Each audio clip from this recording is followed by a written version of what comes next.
Good morning everyone. आज 16 सितंबर 2022 है। Welcome to the Hindu editorial and article analysis series of curiously education, the official channel of Prashant Mawani. दोस्तों, आपके लिए एक पॉइंट है, आप सोचिए इसके बारे में।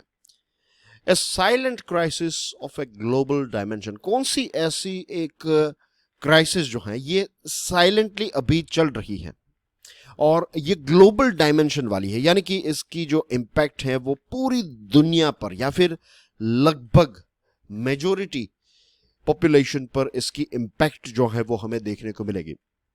सोचिए इसके बारे में। इस चीज को आपको बैकग्राउंड में सोचना है। बैकग्राउंड इन द सेंस के अगर आप चाहे तो इस वीडियो को यहां पर पॉज करके भी सोच सकते हैं, बट मैं चाहूंगा कि आप इसको बैकग्राउंड में सोचें और थिंक अबाउट इट।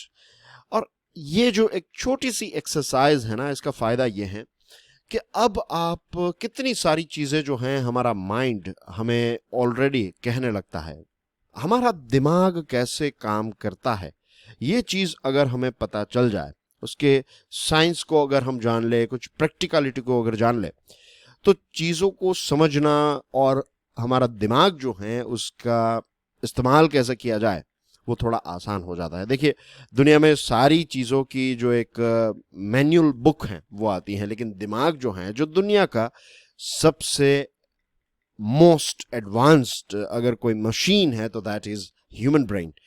इसकी कोई ऐसी खास मैनुअल जो है वो हमें नहीं मिलती है, तो हमें ऑब्जर्व करके और जो रिसर्चर्स हैं उन्होंने जो रास्ते बताए हैं उनका यूज़ करके, उनका इस्तेमाल करके हमारे दिमाग का अच्छा इस्तेमाल करने की कोशिश हमें करनी चाहिए।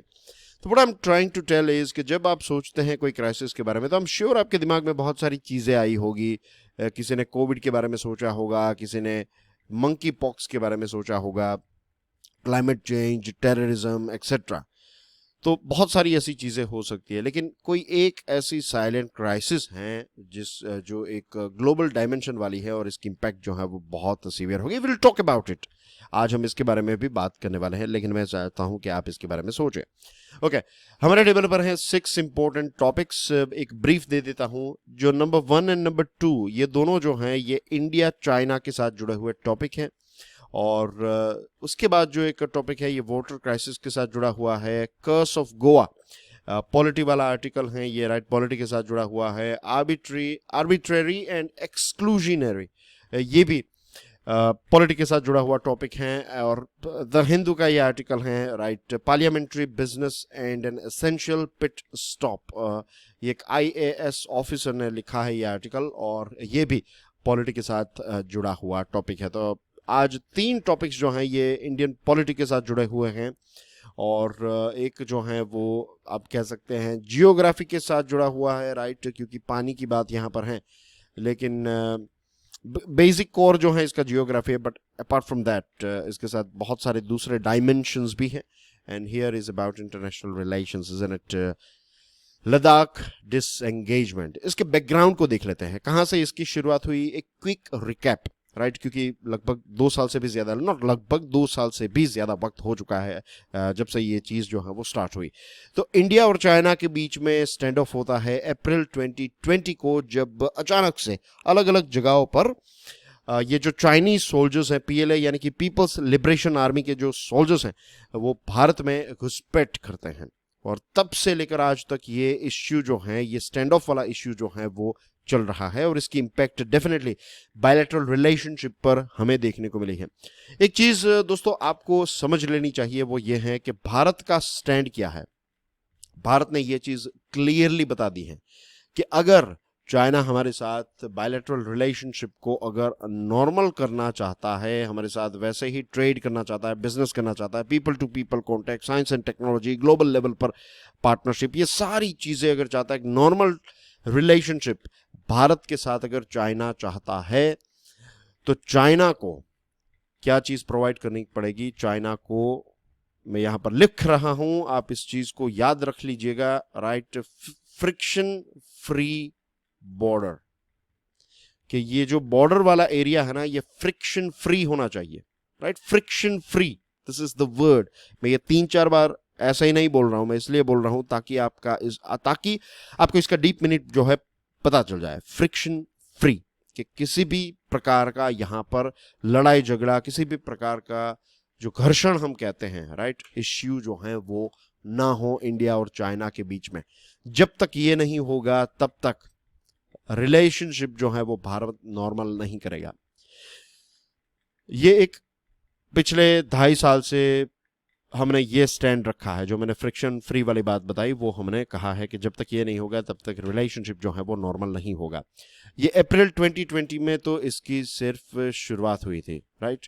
जून 2020 में क्या हुआ, ब्लडी क्लैश हो गया गलवान वैली में।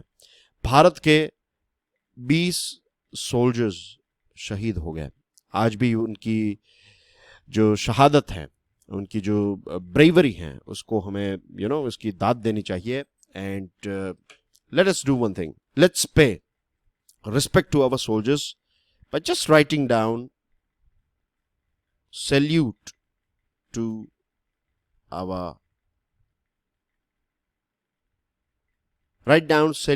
soldiers, right? If you want to pay tribute to Galwan Valley heroes. तो हमारे 20 जितने जवान जो हैं वो हमारे देश की रक्षा करते हुए शहीद हो गए।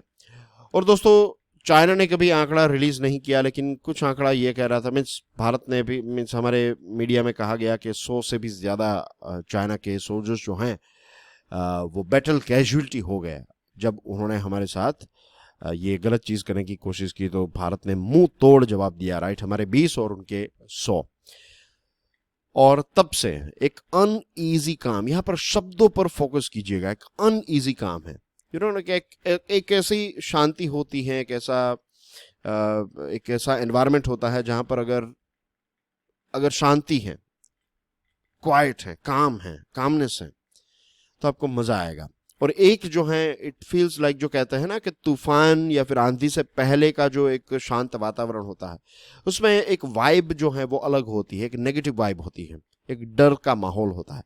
तो वैसा ही यहाँ पर एक अनईजी काम जो है वो तब से, पर्टिकुलरली जून 2020 से हमें बॉर्डर पर नजर आ रहा है।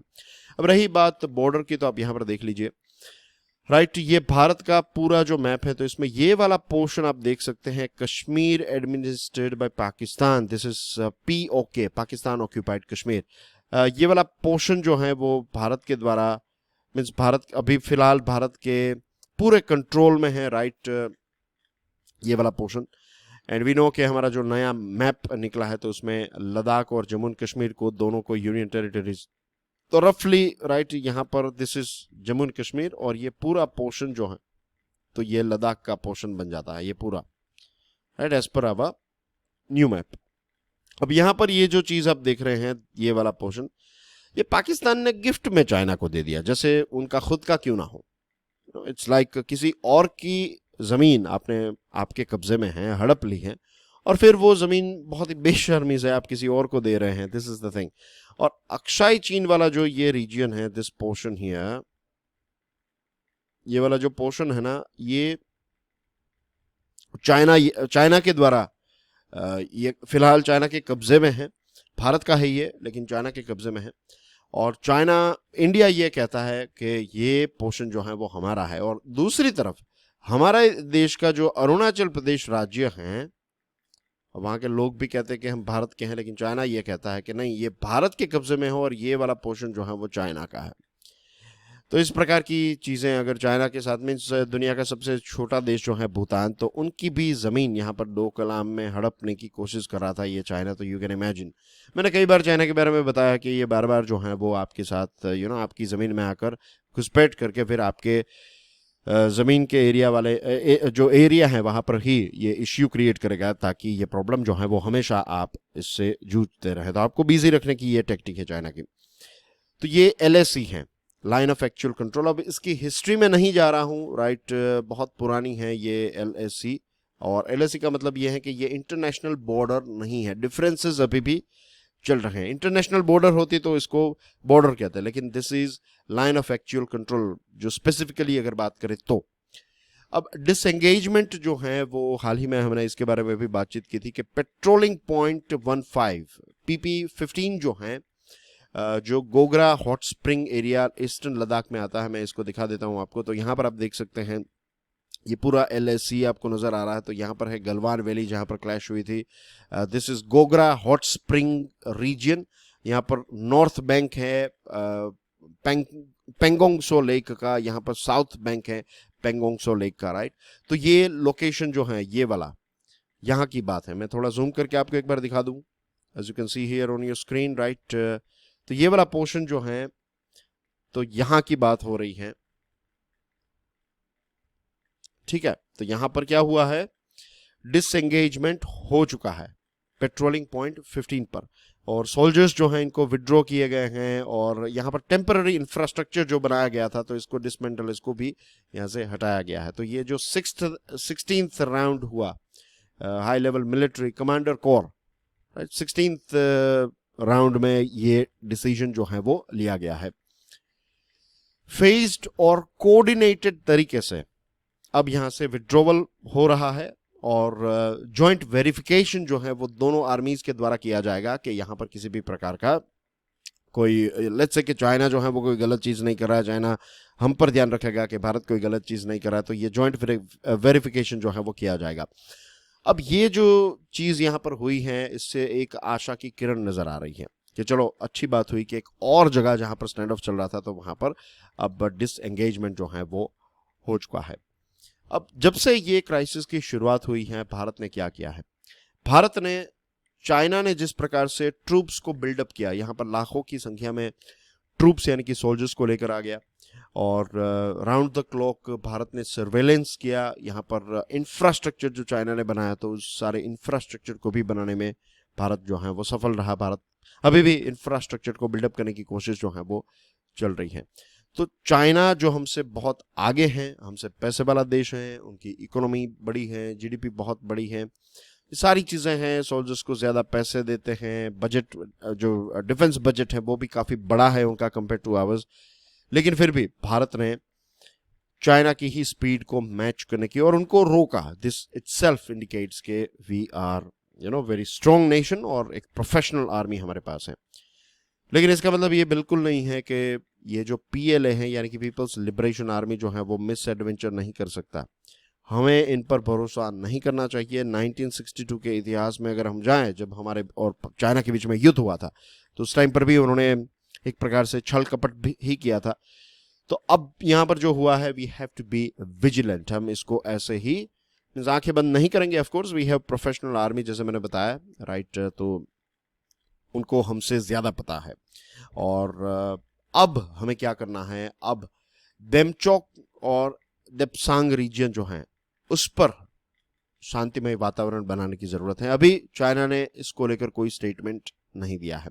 लॉन्ग टर्म गोल क्या होना चाहिए, फाइनल गोल जो है वो भारत और चाइना के बीच में क्या होना चाहिए कि ये 3500 किलोमीटर लंबी जो LAC है इसको म्यूचुअल कंसेंट से डिलिनिएट और डिमार्केट किया जाए। मतलब यह है कि इसको एक इंटरनेशनल बॉर्डर में तब्दील किया जाए। जब ये एक बार परमानेंट इंटरनेशनल बॉर्डर बन जाएगी, दैट मीन्स भारत और चाइना के बीच में जो लैंड बाउंड्री इश्यूज हैं वो खत्म हो जाएंगे। तो ये हमारा एक लॉन्ग टर्म गोल होना चाहिए, ये है भी ऑफ कोर्स। और अब देखते हैं कि आगे इसमें क्या होता है, क्योंकि प्रेसिडेंट शी जिनपिंग जो हैं वो अगले महीने चाइना में 3rd टर्म के लिए उनकी एक मीटिंग होगी CCP की। तो उस मीटिंग में अगर उनको 3rd टर्म मीन्स मुझे लगता है मिल ही जाएगी, उसमें कोई इश्यू है ही नहीं, तो 3rd टर्म मिलती है। उसके बाद वो अपनी 3rd टर्म में दिल्ली और बीजिंग के टाइज को किस प्रकार से देखते हैं उस पर भी काफ़ी सारी चीज़ें जो हैं वो निर्भर करेगी। एंगेज विथ कॉशन, ये द हिंदू का जो आर्टिकल है, इस आर्टिकल में यही कहा गया है कि एंगेज कीजिए, राइट, बातचीत कीजिए चाइना के साथ, बॉर्डर इश्यूज को सॉल्व कीजिए, लेकिन ध्यान रखिए। बफर जोन्स की बात करें, बफर जोन्स जो होते हैं वो क्या होते हैं? बफर जोन जो है इट्स लाइक जहां पर पेट्रोलिंग जो है वो नहीं किया जाता। नो पेट्रोलिंग, पेट्रोलिंग यानी कि जो पेट्रोल है उसका छिड़काव वैसा नहीं होता है। ये दोनों जो हैं ये अलग शब्द हैं। वे स्टूडेंट्स जो अपनी अंग्रेजी भाषा जो है वो और ज़्यादा इम्प्रूव करना चाहते हैं तो आप लिखिए जो फ्यूल है पेट्रोल, उसका क्या मतलब होता है, नॉट मतलब, उसका क्या स्पेलिंग होता है, सॉरी, राइट। तो फ्यूल जो हम हमारे मोटरसाइकिल और कार में पेट्रोल डलवाते हैं तो उसका स्पेलिंग और इस स्पेलिंग में एक डिफरेंस है, वो आप खुद नोटिस कीजिएगा। मैं यहाँ पर पेट्रोलिंग शब्द का मतलब क्या होता है, पेट्रोल का मतलब होता है जो पुलिस पेट्रोल कहते हैं, या फिर पेट्रोलिंग का मतलब है कि आप जो है वो निगरानी रखने के लिए ऑफिसर्स या फिर मिलिट्री के लोग जो किसी एरिया में जाते हैं, नजर रखते हैं, तो उसको कहते हैं पेट्रोल, राइट। तो no patrolling is to be undertaken by other side in the buffer zone. Buffer zone एक ऐसा क्षेत्र है जहां पर ना तो चाइना के द्वारा ना तो भारत के द्वारा पेट्रोलिंग की जाएगी। तो ऐसे 5 लोकेशंस हैं। एक तो PP15 अभी जो सॉल्व हुआ है, गलवान वैली, फिर north Pangong lake, south Pangong lake, और PP17A जो गोगरा में है। तो ये ऐसी 5 जगह हो चुके हैं जहां पर बफर जोन हमने क्रिएट किए हैं। और ये जो लेटेस्ट डिसएंगेजमेंट हुआ है, ये प्राइम मिनिस्टर मोदी और प्रेसिडेंट शी जिनपिंग दोनों SCO की समिट, जो शंघाई कोऑपरेशन ऑर्गेनाइजेशन की समिट जो उज्बेकिस्तान में होने वाली है, इसके बारे में हमने काफी सारी बातचीत भी ऑलरेडी कर ली है, राइट। तो ये SCO की मीटिंग या फिर SCO की समिट जो है उसको अटेंड करने से 3 दिन पहले ये डिसएंगेजमेंट जो है वो हुआ है। तो पॉसिबिलिटी है कि अब दोनों नेता जो हैं, शी जिनपिंग और मिस्टर मोदी, जिन्होंने लगभग 2 सालों से डायरेक्टली 2.5 साल से एक दूसरे के साथ डायरेक्टली बातचीत नहीं की है because of this issue that is going on. और हम दोनों पड़ोसी देश हैं, दुनिया के 2 मोस्ट पॉपुलेटेड देश हैं, न्यूक्लियर पावर्स हैं। तो ऐसे देश 2.5 साल से इसके टॉप लीडर्स बात नहीं कर रहे हैं, तो ये एक चिंता का विषय तो है, और इतनी बड़ी मार्केट भी है हम दोनों। तो ये डिसएंगेजमेंट हुआ है which is a good thing. और G20 की समिट भी होने वाली है इसी साल, लेटर दिस ईयर, राइट। कहाँ पर? इंडोनेशिया में। तो उसके लिए भी इंपॉर्टेंट है कि दोनों देशों के बीच में टॉप लेवल लीडरशिप जो है वो एक दूसरे के साथ बातचीत करें। चाइना के पास फेवरेबल लॉजिस्टिक्स और टेरेन है। चाइना वाला जो रीजन है, चाइना के पास जो भी कब्जे में अभी अक्साई चीन वाला पोर्शन जो चाइना के पास है, तो चाइना के बारे में जैसे हम सब जानते हैं, बजट बड़ा होता है, तो उन्होंने यहाँ पर काफ़ी अच्छी तरीके से लॉजिस्टिक्स और ये सारी चीज़ें जो हैं वो क्रिएट कर ली हैं। लेकिन फिर भी भारत जो है वो चाइना को रोक पाया, तो अपने आप में ये एक बहुत बड़ी बात है। और चाइना ने अभी ये देमचोक और देप्सांग वाला रीजन जो है, इसको रिजोल्व करने के बारे में, जो स्टैंड ऑफ यहाँ पर है, इसको रिजोल्व करने के बारे में अभी कोई बात नहीं बताई है। तो अभी लगता है कि वो अपने कार्ड्स जो हैं, वो सारे के सारे कार्ड्स जो हैं वो खोल देना नहीं चाहता है, वो धीरे धीरे भारत के साथ एंगेज होना चाहता है। But as I told you कि हमें यहाँ पर बहुत ही सोच संभल कर आगे बढ़ना चाहिए। इसका मतलब ये भी है, लास्ट बॉटम लाइन ये है, इसका मतलब ये है कि अभी भी क्राइसिस जो है, बॉर्डर क्राइसिस चाइना के साथ खत्म नहीं हुई है। Keep this thing in mind. I hope this particular topic is clear to you. Now let's move on to the next one. India's growing water crisis, the seen and the unseen. दोस्तों, मैंने जो starting में आपको कहा था ना, जो crisis के बारे में, वो वाटर क्राइसिस है। UNESCO United Nations world water development report 2022 जो है वो एनकैप्सुलेट करता है, वो ये कहता है कि इशारा है कि एक ग्लोबल कंसर्न जो है पानी को लेकर है। क्या हो रहा है कि फ्रेश वाटर जो है इसका विड्रोवल हो रहा है स्ट्रीम्स, लेक्स, एक्विफायर्स और ह्यूमन मेड रिजर्वोयर से। और ये जो विड्रोवल है, इसका जो परसेंटेज है, ये काफी शार्प राइज हमें यहाँ पर नजर आ रहा है। वाटर स्कैरसिटी आज दुनिया के अलग अलग देशों के अलग अलग पार्ट्स में रहने वाले लोगों को वाटर स्कैरसिटी और वाटर स्ट्रेस जैसी समस्याओं से जूझना पड़ रहा है। वर्ल्ड वाटर डे 2007 का जो वर्ल्ड वाटर डे था, उसकी थीम देखिए, कोपिंग विथ वाटर स्कैरसिटी, और आज 2022 में हम हैं। तो यू कैन इमेजिन कि तब से एक इश्यू चल रहा है, और ये इश्यू जो है वो बड़ा होता ही जा रहा है। Water report of Food and Agriculture Organization of the United Nations FAO, उसने कहा है, sounded a note of question about this silent crisis of a global dimension. इसने भी एक चिंता व्यक्त की है, कि इशारा किया है, एक वार्निंग दी है कि अभी अगर हम नहीं संभले तो आने वाला भविष्य जो है वो बहुत ही ब्लीक होगा, बहुत ही डार्क होगा। और यहां पर देखिए, millions of people being deprived of water to live and to sustain their livelihood. दोस्तों, हम सब कहते हैं, पूरी दुनिया में आप जाए, कुछ ना कुछ जो एक कोट है, मुहावरे हैं, वो आपको मिलेंगे जो पानी के साथ जुड़े हुए हैं, वाटर इज लाइफ एक्सेट्रा। और ये बात हकीकत है। अब देखिए, दुनिया में ऐसे बहुत सारे, यहां पर मिलियंस लिखा है, I would easily say billions of people are there जिनको स्वच्छ पानी का एक्सेस नहीं है, और जिनके पास एक्सेस है वो उसकी कदर नहीं करते। अब बहुत सारी चीजें हमें डिस्कस करनी है, तो मैं आपको कहूंगा, अब बताइए मुझे कौन कौन सी ऐसी जगह है जहां पर हम फ्रेश वाटर जो है उसका वेस्ट करते हैं। फ्रेश वाटर यानी कि एक ऐसा पानी, अगर उसको थोड़ा फिल्टर किया जाए, आरओ से प्रोसेस किया जाए एक्सेट्रा, तो उसको हम पी सकते हैं, उसको पोर्टेबल बना सकते हैं। इतना फ्रेश वाटर जो है उसका इतना गलत तरीके से इस्तेमाल हम करते आ रहे हैं। आप ऑब्जर्व कीजिए, अपने इर्द गिर्द में देखिए, and you will find the answer. तो जहां पर पानी है वहां पर वेस्टेज हो रहा है, प्रॉपर यूज नहीं है, और जहां पर नहीं है तो वहां पर जीना जो है वो नियरली मौत के बराबर है। वाटर स्कैरसिटी क्लॉक है जो एक इंटरैक्टिव वेब टूल है, वो ये कहती है कि 2 बिलियन लोग जो हैं वो हाई वाटर स्ट्रेस को एक्सपीरियंस कर रहे हैं। Global drought risk and water stress map 2019 जो है वो ये कहता है कि भारत के बहुत सारे पार्ट्स जो हैं वो वाटर स्ट्रेस और वाटर स्कैरसिटी को एक्सपीरियंस कर रहे हैं। नीति आयोग का कॉम्पोजिट वाटर मैनेजमेंट इंडेक्स 2018 जो है वो भी ये कहता है कि 600 मिलियन पीपल, यानी कि भारत की लगभग, आप पकड़ लीजिए, लगभग अप्रोक्सीमेटली 50% पॉपुलेशन जो है वो एक्यूट वाटर स्टोरेज जो है उसको फेस कर रही है।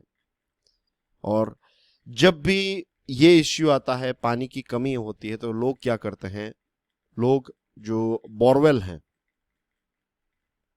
उसको बहुत बड़े बड़े मीन्स बहुत डीप बोरवेल जो हैं उनको क्रिएट किए जाते हैं और वहां से पानी जो है वो निकाला जाता है, फिर पानी को ट्रांसफर किया जाता है। टिपिकल रिस्पॉन्स ये रहता है कि हम ट्रांसफर करते हैं पानी को, या तो बोरवेल जो ग्राउंड वाटर है उसको ट्रांसफर करके आप यूज करेंगे, ट्रांसफर इन द सेंस उसको निकालेंगे, तो उसकी जो जहां पर था वहां से तो ट्रांसफर हुआ, या फिर गांव वाला एरिया है, अपर कैचमेंट है, नदी जहां से स्टार्ट हो रही है, ये सारी जगहें जो हैं, तो वहां से फिर पानी जो है उसको ट्रांसफर किया जाता है।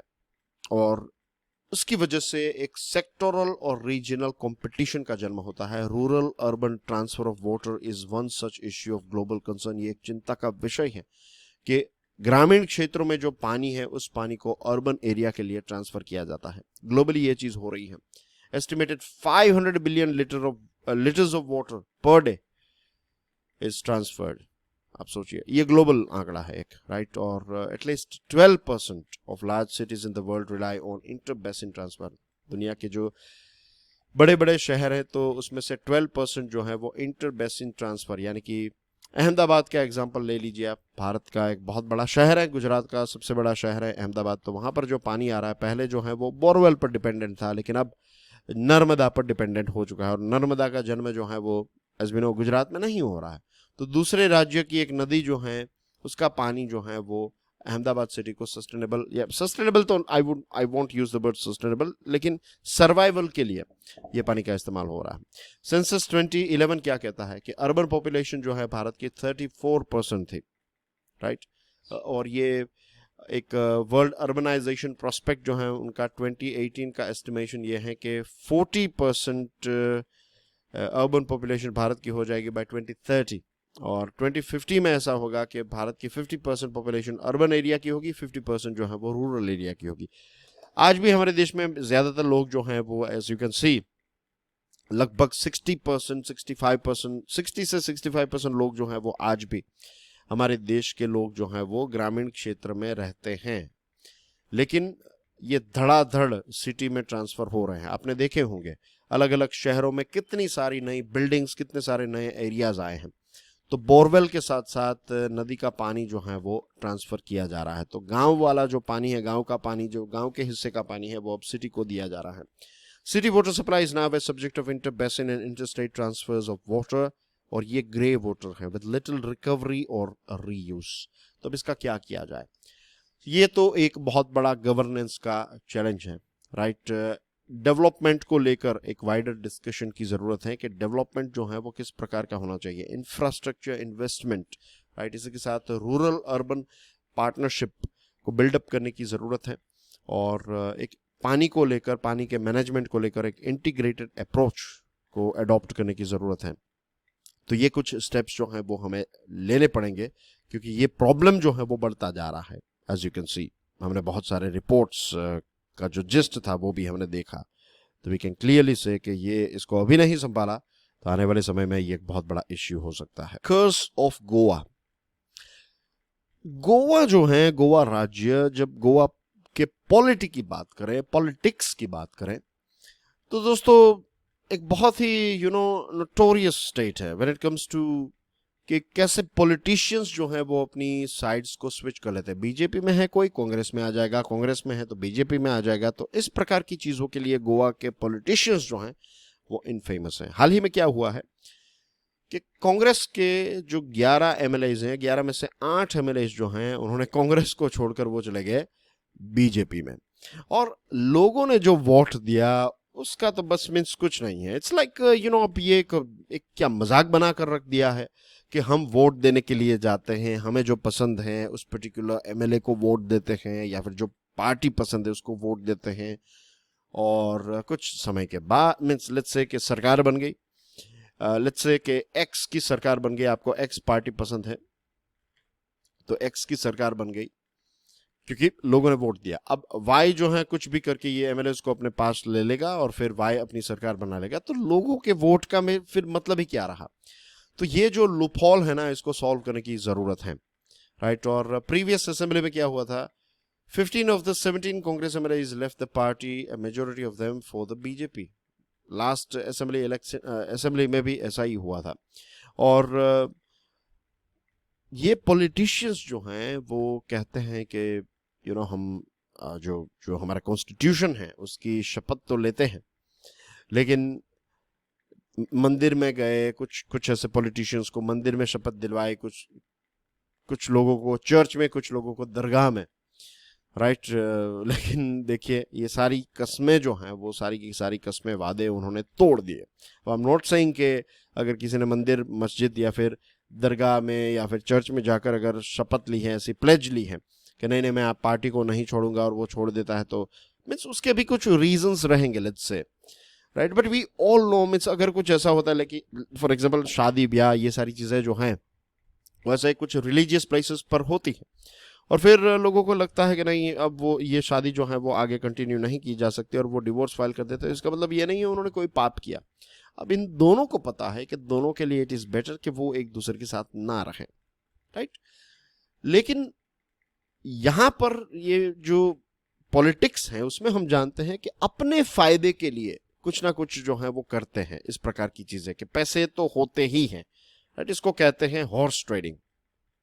इसके लिए एक अंग्रेजी में वर्ड यूज किया जाता है, हॉर्स ट्रेडिंग। हॉर्स ट्रेडिंग यानी कि एमएलएज को या फिर एमएलए को खरीदना और बेचना। बेचना तो नहीं, मोस्टली खरीदना ही होता है, बिकता तो वो खुद व्यक्ति है। बिहार में जो बीजेपी की एक जनरली, बीजेपी इस चीज के लिए काफी एक्सपर्ट माना जाता है कि एमएलएज को खरीद लिया और पार्टी जो तख्ता पलट कर दिया, लेकिन बिहार में बीजेपी का तख्ता पलट हो गया, राइट। जो नीतीश कुमार है वो फिर जो कहते हैं महागठबंधन की सरकार जो है वो उन्होंने बना ली वहां पर। सबसे इंपॉर्टेंट बात है, चाहे बीजेपी हो, चाहे कांग्रेस हो, चाहे बिहार हो, चाहे गोवा हो, XYZ कोई भी राज्य क्यों ना हो, the most important thing is कि हमारे वोट का क्या, हमारे यानी कि सिटीजन्स के वोट का क्या, हमारे डिसीजन का क्या। इस प्रकार से अगर हॉर्स ट्रेडिंग होता रहा और ऐसे ही सरकारें जो हैं वो बदलती रही, तो फिर बंद करवा दीजिए ये सारे इलेक्शंस और ये सारे नाटक। क्या जरूरत है इन सारी चीजों की, इज़न्ट इट? ये प्रश्न जो है ना वो हम सबको उठाने की जरूरत है, हम सबको सोचने की जरूरत है इसके बारे में कि कैसे हम बेवकूफ बन रहे हैं। और अगर हम कुछ नहीं करेंगे, हम ऐसे ही बैठे रहेंगे, इसके बारे में सोचेंगे नहीं, डिस्कशन नहीं करेंगे, तो इतना तो चाहिए पॉलिटिकल पार्टीज को। तो ये सारी चीजें जो है वो बंद होनी चाहिए। Arbitrary and exclusionary, the Hindu का ये आर्टिकल है। हमारे chief justice of India U U Lalit साहब की एक बेंच जो है वो ये एग्जामिन करेंगी कि ये 103rd कॉन्स्टिट्यूशनल अमेंडमेंट जो है ये वैलिड है या नहीं है। ये किस चीज के साथ जुड़ा हुआ है? 10% रिजर्वेशन जो इकोनॉमिकली वीक सेक्शन को दिया जाता है, EWS को। और इसमें क्या है कि जो दूसरे बैकवर्ड क्लासेस हैं, शेड्यूल कास्ट हैं, शेड्यूल ट्राइब्स हैं, तो इनको इसका फायदा जो है वो नहीं मिलता है, राइट। उनको एक्सक्लूड किया जाता है EWS में से। उनको जो दूसरे बेनिफिट्स मिल रहे हैं वो बेनिफिट्स ही मिलते रहेंगे, या फिर उनके लिए जो रिजर्वेशन है वो रिजर्वेशन ही बराबर है। इससे ज़्यादा नहीं मिलेगा। ये 103rd अमेंडमेंट में हुआ ये, राइट। तो ये चीज़ हमें समझनी है कि ये 10% रिजर्वेशन जो है इसका लाभ बैकवर्ड क्लासेस, शेड्यूल्ड क्लासेस और शेड्यूल्ड ट्राइब्स को नहीं मिलता है। तो ये चीज़ जो है ये बहुत बड़ा प्रश्न उठता है कि अगर कोई ऐसा परिवार जो ईडब्ल्यू शेड्यूल्ड ट्राइब में से है और वो क्लियरली ईडब्ल्यूएस की क्राइटेरिया में आता है तो उनको ये बेनिफिट क्यों नहीं मिलता है।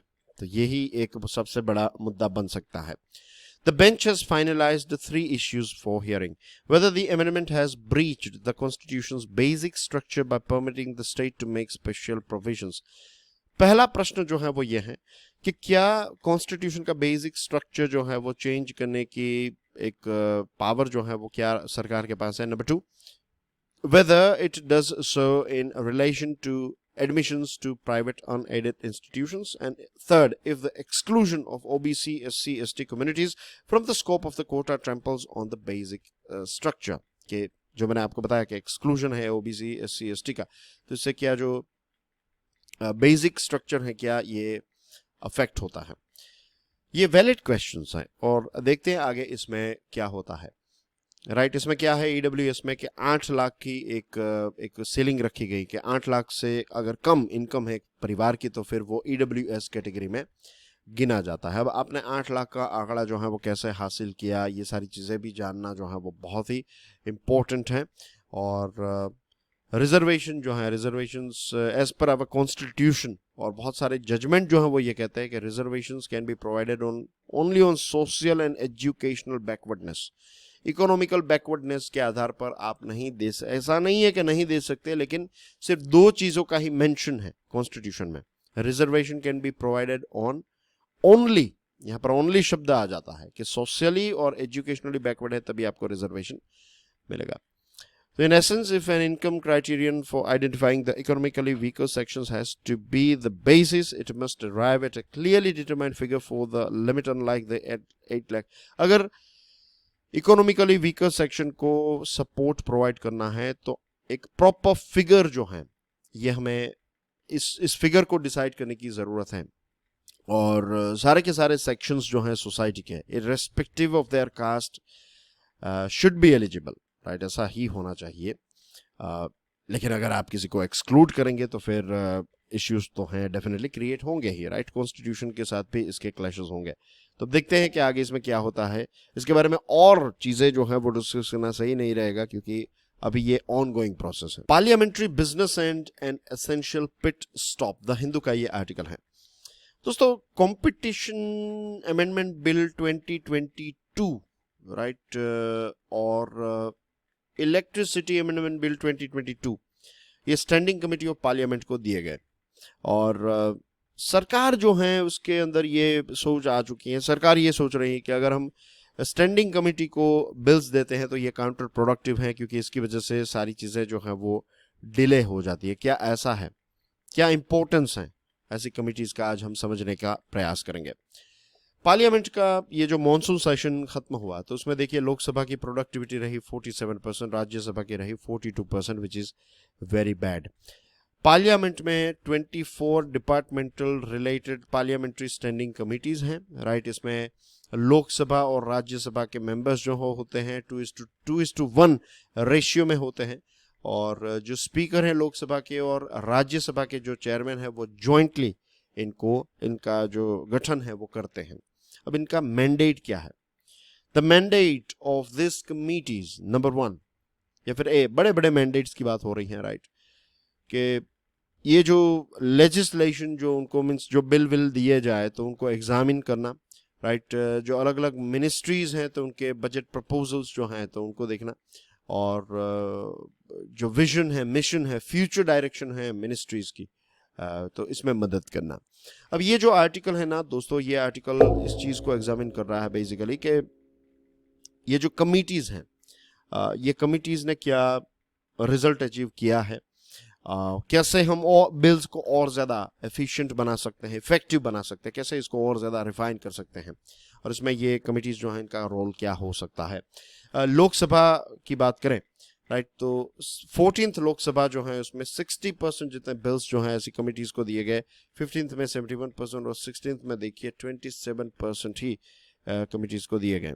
नेशनल एंड इंटरनेशनल एक्सपीरियंस यह कहता है कि अगर कोई बिल जो है वो ऐसी कमिटीज को दिया जाता है तो लॉ मेकिंग प्रोसेस जो है वो बहुत अच्छी हो जाती है, लॉज जो है वो अच्छे हो जाते हैं, या राइट, क्योंकि डिस्कशन होगी, ब्रेनस्टॉर्मिंग होगा, तो गलत चीज़ें अगर कोई है तो उसको आइडेंटिफाई करके निकाला जाएगा। फॉर एग्जांपल फार्म बिल्स जो हैं, अब फार्म बिल्स को ऐसी कमिटीज़ को नहीं दिया गया, इसके ऊपर थरो डिस्कशन नहीं हुई और फाइनली क्या हुआ, फाइनली उसको हटाना पड़ा।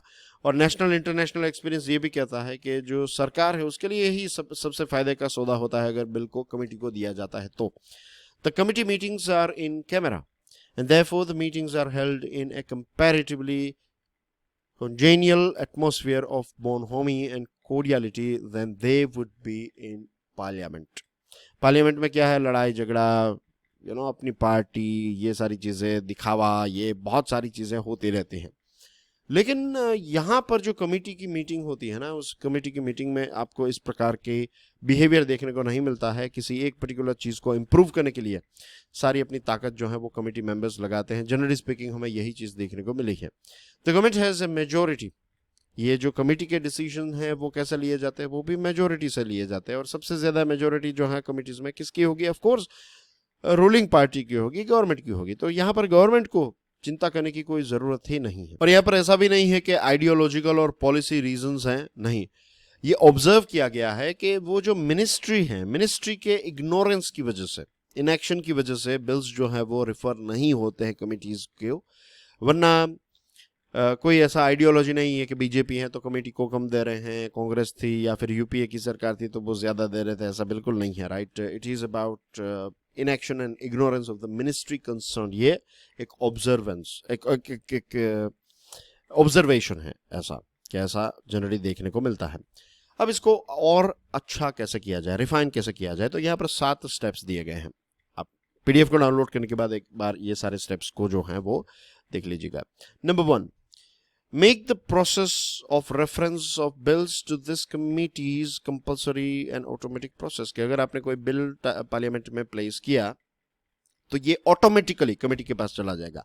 अगर उस बिल को ऑटोमेटिकली कमेटी के पास नहीं सेंड करना है तो उसके लिए स्पीकर या फिर जो लोकसभा के राज्यसभा के जो चेयरमैन हैं, लोकसभा के स्पीकर जो हैं, तो उनसे आपको एक गवर्नमेंट को एक स्पेशल रिक्वेस्ट करनी पड़ेगी। और स्पीकर और लेट्स से स्पीकर या फिर चेयरमैन को ये लगता है कि नहीं ये ऑटोमेटिकली सेंड नहीं करना चाहिए, तब उसी पर्टिकुलर वो जो उसी पर्टिकुलर केस में वो ऑटोमेटिकली नहीं जाएगा। वरना सारे के सारे जो ऐसे बिल्स हम प्लेस करते हैं वो ऑटोमेटिकली कमिटीज के पास जाए, तो ऐसा एक बदलाव लाने की जरूरत है। Number 2, during the discussions of the committee meetings no whip of the party would apply to them. Whip का मतलब क्या है कि पार्टी जो है वो कई बार विप इश्यू करती हैं, राइट। तो विप का मतलब ये होता है कि पार्टी कहेगी कि आपको लेट्स से कोई वोटिंग हो रहा है किसी बिल को लेकर, तो पार्टी विप में कहेगी कि इस बिल का हमें विरोध करना है। तो उसमें अगर आपको लगता है कि नहीं ये बिल सही है, तो भी अगर पार्टी ने कहा है तो आपको विरोध ही करना पड़ेगा। तो जब भी कमेटी की मीटिंग्स चल रही हैं तो ऐसे विप्स जो हैं वो कमेटी मेंबर्स पर अप्लाई ना हो, क्योंकि कमेटी मेंबर्स जो हैं वो ऐसा नहीं कि रूलिंग के ही होते हैं, राइट। ऑपोजिशन और अलग अलग पार्टी से भी उनको इनवाइट करके ऐसे लोगों को, एक्सपर्ट्स को ऑन बोर्ड लाया जाता है। The committees can be given a fixed timeline to come up with the recommendation and present its report, which can be decided by the speaker। Right? कई बार क्या होता है कि कमेटी जो है वो अपना रिकमेंडेशन देने में फेल हो जाती है। तो ऐसी सिचुएशन में क्या हो जाए कि ये बिल जो है ये फिर से हाउस के पास चला जाए, मीन्स पार्लियामेंट, लोकसभा, राज्यसभा जिसमें इंट्रोड्यूस किया गया था वहाँ पर फिर से वो आ जाए और देखा जाए कि आगे क्या करना चाहिए। लेकिन कमिटीज़ को फिक्स टाइमलाइन जो है वो देनी चाहिए और ये स्पीकर और चेयरमैन डिसाइड करेंगे कि कितना समय उनको मिलेगा। फिर एक्सपर्ट्स को ऑन बोर्ड लाया जाए कमेटी में, अलग अलग डोमेन नॉलेज वाले जो एक्सपर्ट्स हैं उनको ऑन बोर्ड लाया जाए। जैसे मैंने आपको बताया कि समय फिक्स करने का अधिकार जो है वो सिर्फ स्पीकर या फिर चेयरमैन के पास होना चाहिए। और मिनिस्ट्री ऑफ पार्लियामेंट्री अफेयर्स जो है वो नज़र रखे ऐसी कमिटीज़ पर। क्या होगा कि कई बार अगर पार्लियामेंट सेशन में नहीं है तो कमिटीज जो हैं वो ऐसे ही सुस्त हो जाएगी, कुछ नहीं करेगी, तो ऐसा नहीं चलेगा, राइट। पार्लियामेंट्री मिनिस्ट्री को इस पर नजर रखनी चाहिए। Number 7, the committees should not limit themselves to discussing just the budget proposals and endorsing them with few qualifications here and amendments there. Committees जो है उसको और ज्यादा डीप जाकर लॉज को और ज्यादा अच्छा बनाने की, रिफाइन करने की कोशिश जो है वो हमेशा करते रहनी चाहिए। तो ये थे 7 स्टेप्स एंड ये थे हमारे 6 important topics. I hope things are clear to you. Dear friends, आपके लिए एक प्रश्न है, पीडीएफ को डाउनलोड करने के बाद इस प्रश्न को देख लीजिएगा एंड प्लीज मेक श्योर कि आज का ये लेक्चर जो है वो आप दूसरे स्टूडेंट्स के साथ शेयर जरूर करें। This is Curiously Education. Prashant Mabani here, signing off from the Hindu editorial and article analysis of 16th September. I'll see you soon tomorrow. Till then, enjoy your studies. God bless you all. Jai Hind.